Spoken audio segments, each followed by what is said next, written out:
Hi everyone, it's Michael. This video is for anyone who's considering converting their orchids to semi-hydroponics, and it's just generally an exploration of the expectations one should have or not have as they go through that process. To kind of pre-frame this entire thing, I do want to say that most of my knowledge regarding semi-hydroponics has been gleaned from the work of Ray Barkalow of First Rays. I will link that below. But he is kind of the pioneer of this entire system. And Ray, if you're watching, I am a huge fan, and I'm so sorry if I just mispronounced your name.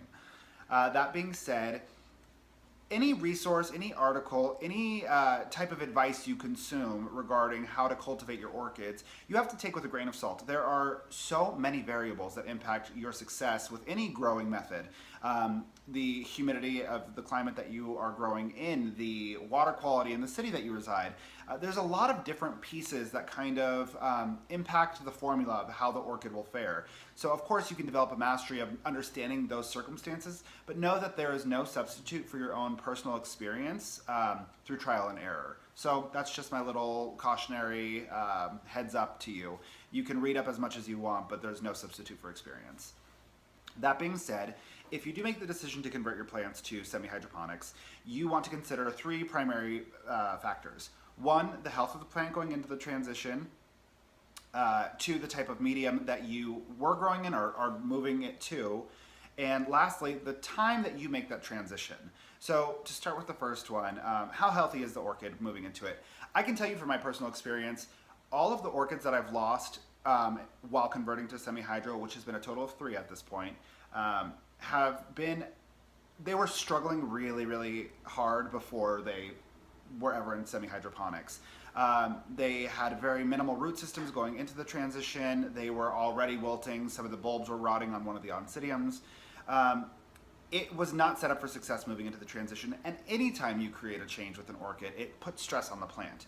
So you want to make sure that you are making the transition with a relatively healthy plant. You can of course use it as a method to save plants, but know that the likelihood of it passing in the process is greater.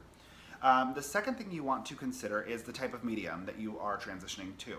So let's say you're going from a really soppy, wet sphagnum moss to semi-hydroponics, which is a little bit drier. The plant, it's going to get shocked from that, and its root system may rot. By the same token, if you're going from a really dry growing medium into semi-hydroponics being a more moist medium, it'll shock the plant roots and it may rot. But by the same token, if you're taking, let's say you're taking a plant that is in completely decomposing medium that's releasing too much nitrogen, that's poisoning the plant, and you put it into semi-hydro, it may adapt like that because it's in a healthier growing method. So there's a lot of different things that can happen in that process. You just really want to consider what medium you are taking it from and moving it to, and that way you can kind of gauge what your success might look like. The last thing is the time of year that you might want to do it. So realistically, you should only ever convert your plants when they are in active growth mode. When those adorable little greeny orchid tips present themselves is the time to make the transition because it's already an active growth stage. The general theory behind it is orchid roots adapt to the medium in which they grow.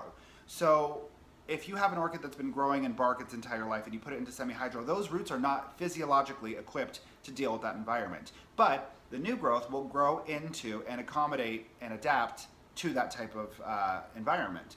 So it's key and critical that you do it when it's in active growth mode because it's already investing in its root development and growth, and it might as well do that into a new medium where it can succeed. So those are just some general thoughts on making that transition and the expectations to have around it. But again, I would say just jump in.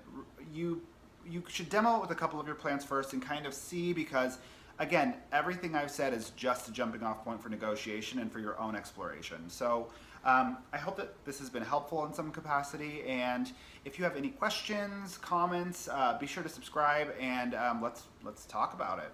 Thank you so much for tuning in, guys. Have a great day.